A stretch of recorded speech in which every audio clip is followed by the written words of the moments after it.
Hello दोस्तों, मैं बबलू एक बार फिर से आप सभी दोस्तों को आपके अपने YouTube channel BK competition classes में स्वागत करता हूं। दोस्तों एक बार फिर से हाजिर हूं आपके समक्ष नए टॉपिक के साथ। आज का जो मैंने टॉपिक लिया है वो है SI और CI। आज हम इसी टॉपिक का कॉन्सेप्ट जानने का प्रयास करेंगे। आज इस टॉपिक के कॉन्सेप्ट पे हम लोग डिस्कस करेंगे, आखिर इसे बेहतर से बेहतर ढंग से easily within a second कैसे सॉल्व कर पाएंगे, इस पे हम चर्चा करेंगे। दोस्तों SI और CI बनाने का तरीका बहुत सारा है और ये टॉपिक ऐसा है दोस्तों जो हर एग्ज़ाम में 2-3 नंबर का सवाल पूछता ही पूछता है। कोई भी एग्ज़ाम हो जहाँ पे मैथ रीजनिंग, जहाँ पे मैथ का क्वेश्चन पूछे जाते हो, वहाँ ये टॉपिक्स होते ही होते हैं और बच्चे इस टॉपिक्स में ऐसे फंसते हैं पढ़ने के बावजूद भी जैसे उन्होंने कभी पढ़ा ही नहीं होगा। वजह ये होता है कि वो कभी कंसेप्चुअली नहीं पढ़ पाते, वो सिर्फ फार्मूलाज रट लेते हैं, ट्रिक्स रट लेते हैं, पर उन्हें ये नहीं पता होता है कि जो ये फार्मूला और कॉन्सेप्ट और ये जो ट्रिक है वो कॉन्सेप्ट से ही आए हैं। तो मैं कॉन्सेप्ट पे चर्चा करने वाला हूँ। दोस्तों उससे पहले मैं आपको बता दूं कि आज से जो हमारा ये वीडियो होगा मैथ का और रीजनिंग का, वो SSC के एग्ज़ामों के लिए इम्पोर्टेंट होंगे। जैसे वो SSC GD हो, SSC MTS हो, SSC CGL हो, इन सबों के लिए इम्पोर्टेंस होंगे। बट दोस्तों मैं छोटे से क्लिप में वीडियो अपलोड करूंगा क्योंकि लंबा वीडियो होने की वजह से बहुत सारे दोस्तों तक पहुंच नहीं पाती, क्योंकि बहुत सारे दोस्त शेयर नहीं करते हैं, देखते नहीं हैं पूरा, क्योंकि बहुत सारे टीचर हैं यूट्यूब पे। बट मैं आपको वादा करता हूँ कि मैं ऐसा ऐसा कंटेंट कॉन्सेप्ट आपको दूंगा जो शायद आपने पढ़ा नहीं होगा। आप ट्रिक और फार्मूला से जो क्वेश्चन सॉल्व करते होंगे, क्वेश्चन सॉल्व करना आप कॉन्सेप्ट से शुरू कर देंगे मेरे क्लास के बाद। तो दोस्तों वीडियो लंबा ना हो, ज़्यादा कुछ लेक्चर ना हो, इसको ध्यान में रखते हुए मैं सीधे आपके लिए जो टॉपिक लिया है SI और CI, मैं सिर्फ उस पर डिस्कस करूंगा। दोस्तों वैसे तो ये दोनों टॉपिक साथ में ही पढ़ना चाहिए, बट टाइम के एवज में बहुत लंबा वीडियो हो जाएगा, तो मैं मौखिक तौर पे डिस्कशन दोनों पे करता हूं। बट मेनली मैं SI पे आज बात करूंगा और वैसे क्वेश्चन को मैंने लिया है जो शायद आप SI को क्वेश्चन करते समय बहुत ही टाइम लगाते होंगे, फिर भी आप आंसर ईजिली फाइंड आउट नहीं कर पाते होंगे। तो चलिए दोस्तों, मैं आज यही कोशिश करूंगा कि कैसे कम समय में आप बड़े से बड़े क्वेश्चन को सॉल्व करेंगे। मैं इजी क्वेश्चन नहीं लूँगा, बट ऐसा लूँगा जो कॉन्सेप्चुअली है और उस पर आप बहुत टाइम लगाते हैं। तो आज के बाद से आप टाइम लगाना छोड़ देंगे, बहुत ही easily within a second आप सॉल्व करेंगे। कैसे, चलिए देखते हैं। सबसे पहले दोस्तों ये कुछ इंपॉर्टेंट पॉइंट है जो हमारे SI और CI में आते हैं। तो ये जो हमारा पहला पॉइंट है, ये P प्रिंसिपल, मूलधन, मीन्स कि इसको आप ना एक और चीज़ मैं बताना चाहूँगा दोस्तों, जो मैथमेटिक्स है कंपटीशन की दुनिया में, वो सब बिलो 10th क्लास का है। ये जो परसेंटेज है, SI है, ये सब बिलो 10th है। तो होता क्या है कि बच्चे ना इसको प्रैक्टिकली विजुअलाइज नहीं कर पाते हैं, वो प्रैक्टिकली सोच नहीं पाते हैं। ऐसा नहीं कि हर मैथ को आप प्रैक्टिकली सोच पाएंगे, बट जो सोचने योग्य है जैसे परसेंटेज, आप इसे प्रैक्टिकली आप थिंक कर सकते हैं, सोच सकते हैं। प्रॉफिट लॉस, SI CI, ये हमारे व्यक्तिगत जीवन से जुड़ा हुआ है, तो इस पर हम प्रैक्टिकली विजुअलाइज कर सकते हैं। फिर भी कई सारे दोस्त, क्या बहुत सारे दोस्त सोच नहीं पाते हैं प्रैक्टिकली, वो फार्मूला ट्रिक्स खोजते हैं। मैं बोलता हूँ दोस्तों आप इन सब टॉपिक्स पे ना प्रैक्टिकली विजुअलाइज करिए। मैं यकीन दिलाता हूँ आपको एकदम with in a second brain click करेगा उस क्वेश्चन पे। नहीं कर पाने का कारण क्या, आप ट्रिक फार्मूला ये रटे हुए हैं। अरे सर ने ये फार्मूला बताया, क्या बताया, आप तो देखो तो सही क्वेश्चन क्या बोल रहा है। अब फार्मूला पे नहीं बैठ रहा है तो आप सोचेंगे ये नहीं बनेगा कॉन्सेप्ट। फार्मूला और जो ट्रिक होते हैं दोस्तों वो वहीं से निकल के आते हैं। ज़्यादा बात ना करते हुए मैं सीधे टॉपिक पे आता हूँ। टॉपिक जो है हमारा SI CI है। सबसे पहले आप ये समझिए, प्रिंसिपल वो होते हैं जो आप किसी को कुछ पैसे उधार पे देते हैं, और जब आप उधार देते हैं तो कोई ना कोई आप कंडीशन लागू करते हैं, कोई ना कोई शर्त देते हैं। अभी बिना कुछ लिए कोई किसी को कुछ देता नहीं है, तो आप जब किसी को पैसे उधार दे रहे हैं तो कोई ना कोई तो आपने टर्म एंड कंडीशन लागू किया ही होगा। तो जब हम किसी को उधार देते हैं दोस्तों, तो वहाँ पे जो टर्म और कंडीशन लागू होता है वो होता है रेट, कि भाई मैं अगर आपको पैसे दूंगा तो उसके बदले में मुझे क्या मिलेगा। मुझे क्या बेनिफिट्स होगा आपको उधार देते हुए। तो भाई रेट्स लागू करते हैं हम कि देखो मैंने अगर पैसा दिया आपको तो मैं आपसे दर ब्याज लूँगा, उसके लिए क्या क्या देना होगा। तो रेट, भाई मैं 10% रेट पे आपको उधार दूंगा और जितना समय के लिए आप लेंगे उस रेट से आपको पैसे देने पड़ेंगे। और मूलधन वो होते हैं जब आपने किसी को उधार दिया, उसने आपको ब्याज दिया, दोनों को ऐड कर दिया, वो आपके मूलधन हो गए, यानी अमाउंट हो गए। आगे देखते दोस्तों, CI SI वो होते हैं, SI जो होते हैं, SI किसी व्यक्ति को आपने उधार दिया, 1000 रुपये आपने उधार दिए, 1000 रुपये पे आपने उस व्यक्ति को कहा कि भाई 10% का ब्याज लगेगा। देखेंगे दोस्तों यहाँ पे कि जैसे किसी व्यक्ति को आपने P दिया 1000, आपने कहा भाई 10% का आपको रेट लगेगा, तो उसने कहा ठीक है 10% लगेगा, कोई दिक्कत नहीं है। उस व्यक्ति ने कहा 3 साल में मैं वापस कर दूंगा। भाई कितने दिन में भी वापस करो, उससे मुझे कुछ नहीं है, बस मैं हर साल 10% लूँगा। SI में यही है, जिस रेट से आपने पैसे दिए हो वही रेट हमेशा लागू होता है हर साल। जैसे 10% आपने दिया तो हर साल आपको 10% ही आपको ब्याज मिलेंगे 10% ही आपको ब्याज मिलेंगे। अब 3 साल के लिए लिया हो, 10 साल के लिया, उससे कोई फर्क नहीं पड़ता, आपको वो हर साल 10% ही देगा। मीन्स 1000 का हर साल 10% आपको ब्याज मिलता रहेगा। ये SI है। CI क्या होता है दोस्तों, जो बैंक में हमें मिलते हैं ना, वो CI ही मिलते हैं। जैसे आपने 1000 दिया, आपने कहा 10% ब्याज लेंगे, मतलब ठीक है भाई 10% देंगे। तो CI में ये होता है कि जो आपके मूलधन पे आपको ब्याज मिल रहा है वो तो हर साल मिलेंगे, उसके एवज में आपको हर साल ब्याज पे ब्याज मिलेंगे। ये CI है, चक्रवृद्धि ब्याज, ये हमारा CI है। जैसे इस पे हर साल 10%, 3 साल बोला तो फर्स्ट ईयर के लिए आपको 10%, सेकेंड ईयर के लिए आपको 10% और थर्ड ईयर के लिए आपको 10%, टोटल आपके हो गए 30%। आप इसका 30% निकाल दीजिए, आपका आंसर आ जाएंगे 300 रुपया। बट CI में क्या है कि ये तो 10% हर साल पे मिलेगा ही, प्लस में इसका 10% का एक इधर, फिर इसका इधर, ऐसे करके ब्याज पे भी ब्याज मिलता है, वो CI है। मौखिक तौर पे यही मैंने अभी डिस्कस किया। मेनली तौर पे हम आज SI पे डिस्कस करेंगे दोस्तों। SI के फॉर्मूले पे भी डिस्कस करेंगे, जिसका प्रयोग कर आप एग्जाम में क्वेश्चन सॉल्व करने का प्रयास करते हैं, बट आप इजीली सॉल्व नहीं कर पाते हैं। रीज़न कि आप सोचते हैं कि हमें फार्मूला जो हम जानते हैं उसके बेस पे क्वेश्चन मिले, जो आज के एग्जाम में तो संभव नहीं है। अब संभव क्या है, तो कॉन्सेप्ट के माध्यम से। कॉन्सेप्ट क्या है देखिए वैसे तो बहुत सारे कॉन्सेप्ट है मेरे पास डिस्कस करने के लिए, मैं उतना कॉन्सेप्ट डिस्कस करूँ तो पूरा क्लास, घंटों भर का क्लास ना डिस्कशन में ही चला जाएगा, कॉन्सेप्ट डिस्कशन में, तो शायद इस एवज में आप वीडियो नहीं देख पाएंगे। इसलिए मैं कोशिश कर रहा हूँ कि कम समय में आपके लिए बेहतर कुछ कंटेंट दूँ, जिससे आप प्रभावित होकर लाइक, सब्सक्राइब और सपोर्ट करें। मुझे कमेंट करें कि सर वीडियो लंबा बनाइए, कॉन्सेप्ट के साथ पूरा कॉन्सेप्ट दीजिए, तो मैं ऑब्वियसली आपके समक्ष वैसे भी वीडियो लेके आऊँगा। फिलहाल मैं इस छोटे से वीडियो में आपको कोशिश करता हूँ ये समझाने का कि आप कैसे बनाते हैं, मैं कैसे सोचता हूँ, मेरा देखने का तरीका क्या है, मैं क्वेश्चन को कैसे देखता हूँ। दोस्तों मैं उन चैप्टरों को वैसे ही देखता हूँ जैसे देखना चाहिए। जैसे कुछ टॉपिक ऐसे हैं जिन्हें मैं प्रैक्टिकली विजुअलाइज करता हूँ। प्रैक्टिकली कहने का मतलब कि CI और SI है तो उसे हम देख सकते हैं, मेरे व्यक्तिगत जीवन से जुड़ा हुआ है, ये व्यक्तिगत जीवन से जुड़ा हुआ चीज़ है, तो इसे क्यों ना प्रैक्टिकली देखा जाए। तो मैं ऐसे चीज़ों को प्रैक्टिकली विजुअलाइज करता हूँ। आप भी दोस्तों ऐसे ही प्रैक्टिकली विजुअलाइज करेंगे और उसके एवज में मैं कॉन्सेप्ट को जानने का प्रयास करता हूँ, और ऐसे कॉन्सेप्ट को हम जानेंगे जिससे आप सोच सकते कि यार ऐसा भी हो सकता था क्या, इससे पहले क्यों नहीं देखा। मुझे लगता है आज पहली बार आप देखेंगे कि हाँ ऐसे भी हो सकता था। जो लोग फार्मूला पे बनाते हैं उनके लिए कह रहा हूँ, जो कॉन्सेप्ट वाइज डिस्कस करते हैं या बनाते हैं उन्हें नहीं, क्योंकि उन्हें तो पता है।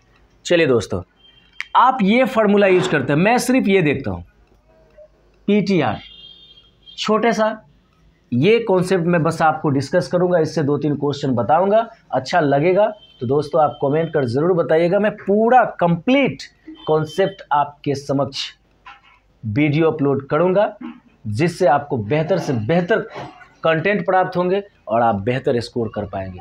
चलिए दोस्तों देखते हैं PTR। सबसे पहले ना मैंने क्या बताया, 1000 रुपया दोस्तों आपका P था, R जो थे दोस्तों आपके 10% थे, और T जो थे आपको 3 साल थे। मैं क्या करता हूँ SI के लिए ना दोस्तों सिर्फ क्या देखता हूँ, R और T। ध्यान देंगे, रफली मैं कॉन्सेप्ट बता रहा हूँ, RT देखता हूँ, R और T, क्योंकि आपको पता है कोई भी नंबर अपने आप में 100% होता है। 100% से जो ज़्यादा मुझे मिलेंगे वही तो मेरा ब्याज होगा, तो मैं सिर्फ RT देखता हूँ।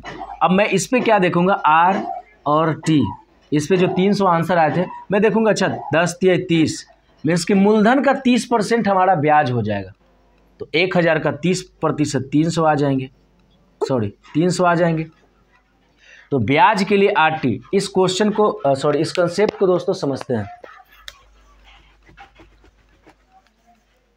देखिए ये जो PRT है, आप एक चीज ध्यान देंगे, यहां से हर चीज निकलता है दोस्तों। SI जो होता है, SI P के समानुपाती होता है, T के समानुपाती हो रहा है। कब RT एक दूसरे के विपरीत होते हैं, जैसे I समान हो, P समान हो, A समान हो, तो R और T का रिलेशन उल्टा होता है। ये सारे कॉन्सेप्ट हम डिस्कस करेंगे, बट उसके लिए वीडियो लंबा हो जाएगा, तो उसे हम नेक्स्ट वीडियो में, आप जब हमें सपोर्ट करेंगे, बताएंगे कि हाँ सर आगे कंटिन्यू करिए। ऐसे भी आज से लगातार क्लास कंटिन्यू रहेगा एग्ज़ाम के रिगार्डिंग। जो अभी फ़िलहाल में वैकेंसी आया है SSC GD के लिए, उसके लिए तो बहुत ही रामबाण होने वाला है ये क्लास। बच्चे एकदम 40 में 40 नंबर लाएंगे ही लाएंगे, यदि आप रेगुलर हमारा वीडियो देखेंगे तो। चलिए देखते हैं शॉर्ट में कैसे करेंगे।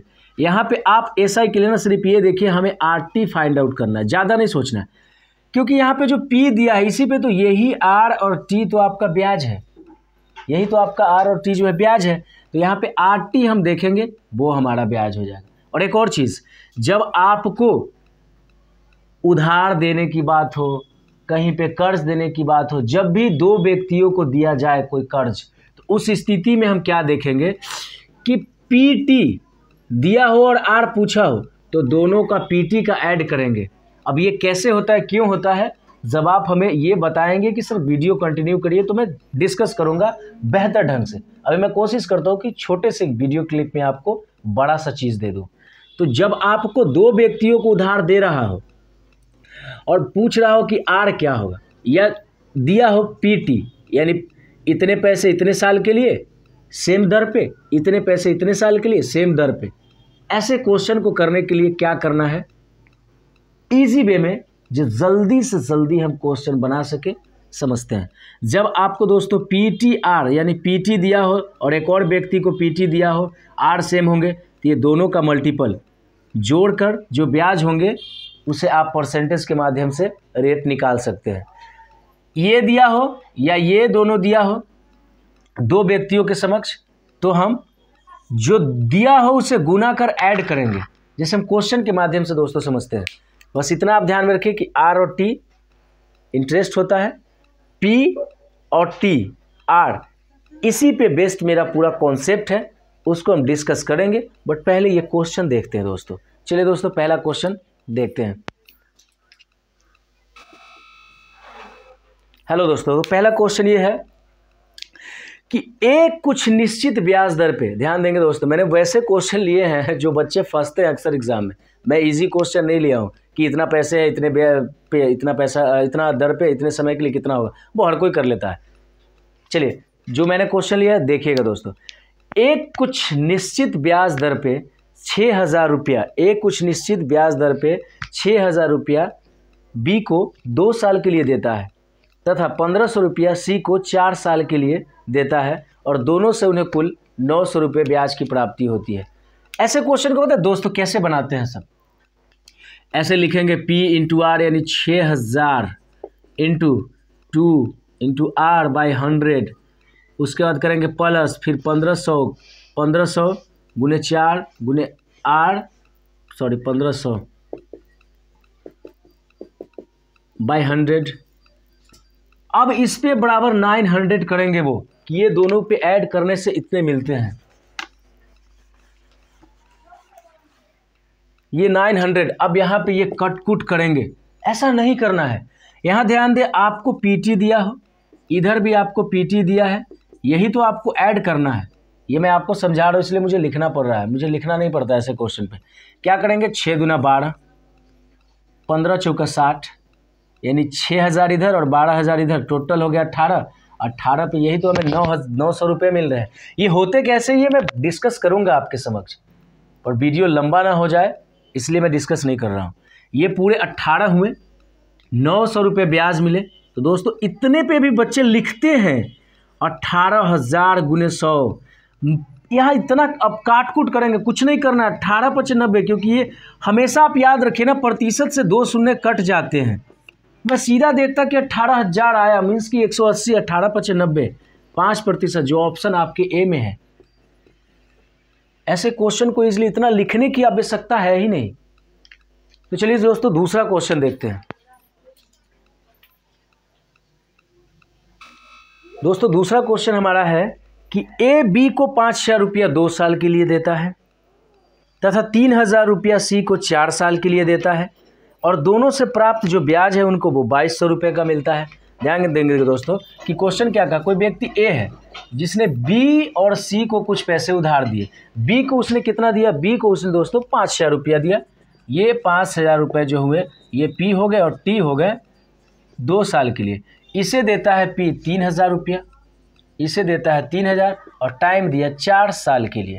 अब इसमें आपको पूछता है कि R% क्या है। सेम क्वेश्चन है, किस दर पे दिया। अब आप वैसे नहीं करेंगे, P × T × R/100 प्लस करके फिर आप लिखेंगे कि आपको जो SI दिया गया वो दिया गया पूरे 2,200 रुपये, वैसे आप नहीं लिखेंगे। अब आप क्या करेंगे, अच्छा 2,200 दिया गया है, सीधा 5 दूना 10। ये होता कैसे ये सब बताएंगे हम नेक्स्ट वीडियो में जब आपका सपोर्ट बढ़ेगा। 1,000 इधर कितने 1200, टोटल कितने हो गए 2,200। अब 5 दूना 10, 10,000 और 3 चौक 12,000, यानी 22,000। 22,000 पे आपको 2,200 रुपये ब्याज मिले दोस्तों। अब आप लिखेंगे 2,200 बटा 22,000 गुने 100, सीधे देखिए ना, 22,000 का 2,200 रुपया 10% हुआ। आपका आंसर आ गया 10%, आपका आंसर 10%, जो ऑप्शन ए में दिख रहा है आपको। कुछ नहीं करना है, ऐसे क्वेश्चन में आप इतने कैलकुलेशन करते हो, रीज़न कि आपको कॉन्सेप्ट नहीं पता है। मैं कॉन्सेप्ट पे बात कर रहा हूँ आपके समक्ष।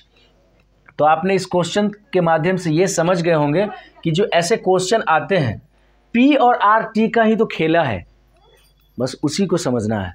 तो चलिए दोस्तों नेक्स्ट क्वेश्चन देखते हैं। तीसरा क्वेश्चन है हमारा कि ए कोई व्यक्ति है जो बी को, यानी ए जो है, ये सारा खेल इसी का है दोस्तों। अभी मैंने बताया आपको, एक बार फिर से मैं बता देता हूँ कि जो हमारा ब्याज होता है वो RT ही होते हैं, RT होते हैं। और जब मैंने बोला कि PT अगर आपको समान हो तो R हमेशा समान होंगे। ये मैं फिर से एक बार डिस्कस करता हूँ, आपको पूरी तरह शायद नहीं कर पाया।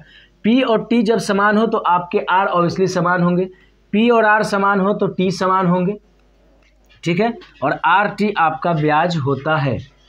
तीसरा क्वेश्चन, ए कोई व्यक्ति है जिसने बी को तथा सी को कुछ पैसे देता है। बी को ये 2,500 रुपया देता है दोस्तों, बी को 2,500 रुपया देता है वो भी,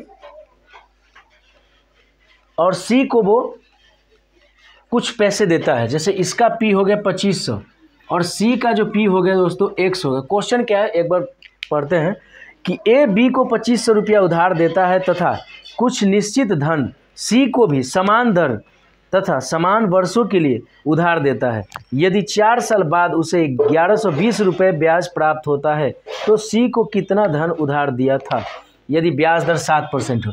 अब देखिए 4 साल के लिए टाइम कितना है 4 साल, इधर कितना है टाइम 4 साल, और आर दिया है, रेट क्या दिया है 7%, इसका भी समान रेट बोला है तो 7%। अब देखिए हमसे क्या पूछा है कि सी को ये एक्स कितना पैसे दिया है, तो मैंने क्या बताया हमारा जो ब्याज होता है दोस्तों वो RT ही होता है। इधर देखेंगे तो सेम समय 4 साल सेम रेट, तो ये सेम रेट सेम समय पे इसे टोटल कितने का ब्याज मिलता है तो 1120 रुपये का जो इसको एसआई मिलता है दोस्तों वो 1120। क्वेश्चन ऊपर आप पढ़ सकते हैं 1120। तो आप देखेंगे कि यही तो आरटी है। अब क्या करेगा बच्चा, दोनों को ऐड करेगा, ऐड वैड नहीं करना है, समझिए यही तो ब्याज है 7 चौक 28। यही तो 28 का वैल्यू आपको 1120 मिला है। 28 चौका एक का ये 40, यानी एक का वैल्यू आपको 40 से गया दोस्तों। तो आपका 100% कितने होंगे 4000। ये हमारा क्या निकल गया, मूलधन निकला। जबकि 4000 में 2500 उसने बी को दिया तो बचे 1500। यही तो 1500 उसने सी को दिया होगा। यही तो आपका आंसर है, यही तो आपका आंसर है जो ऑप्शन सी में दिख रहा है। ईजिली सॉल्व करना, ये मैंने आपको समझाया इसलिए मुझे लिखना पड़ा। मैं देखता तो देखता अच्छा 7 चौक 28, इसका वैल्यू इसने 1120 दिया है। जब इसने 28 का वैल्यू 1120 है तो 100% क्या होगा, तो 100% जो होंगे वो 4000 होंगे, जिसमें उसने बी को ऑलरेडी 2500 दिया, बचे 1500, वही तो उसने सी को दिया होगा। चलिए दोस्तों नेक्स्ट क्वेश्चन देखते हैं। ये नेक्स्ट क्वेश्चन दोस्तों मैं स्क्रीन पे छोड़ के जा रहा हूँ, ये आपके लिए। कमेंट ज़रूर करेंगे इस क्वेश्चन पे भी कि इसका आंसर क्या होगा। और एक बार मैं फिर से बता दूं दोस्तों, मैं छोटे से वीडियो क्लिप में कोशिश करता हूं कि आपको बेहतर कंटेंट दे पाऊं, क्योंकि ज़्यादा लंबा वीडियो होने के कारण बहुत सारे दोस्तों देख नहीं पाते हैं, क्योंकि उन्हें बहुत सारा क्लास देखना होता है। तो मैं छोटे से वीडियो क्लिप के माध्यम से आप तक बेहतर कॉन्सेप्ट देने का कोशिश करता हूं। यदि अच्छा लगे तो आप लाइक सब्सक्राइब शेयर ज़रूर करें दोस्तों, और मुझे बताएं मेरी त्रुटियों को, मेरी अच्छाइयों को आप मुझसे ज़रूर शेयर करें, जिससे कि मैं अपनी अच्छाइयों को और बढ़ा के, गलतियों को सुधार के आपके समक्ष बेहतर से बेहतर वीडियो अपलोड कर सकूं, जो आपके लिए बेहद लाभदायक हो और आपको सफलता दिला सके। मैं वैसा कॉन्सेप्ट देने का प्रयास करूंगा दोस्तों। आज से लगातार आपके लिए मैं मैथ का वीडियो और रीजनिंग का वीडियो, जो एसएससी जीडी, एसएससी सीजीएल, इन सारे एग्ज़ाम में बेहतर स्कोर कर पाएंगे, उस तरीके का कॉन्सेप्ट लेके मैं आऊँगा। तो प्लीज़ सपोर्ट करें, लाइक एंड सब्सक्राइब शेयर ज़रूर करें, और इस वीडियो को देख के आप अंततः मुझे ये ज़रूर बताएं कि आपको ये वीडियो कैसा लगा। मैं इस वीडियो को नेक्स्ट क्लास में और बेहतर ढंग से आपके समक्ष इसके जुड़ा हुआ जो कॉन्सेप्ट होगा वो मैं डिस्कस करूँगा। तो आज के लिए दोस्तों यहीं तक, धन्यवाद।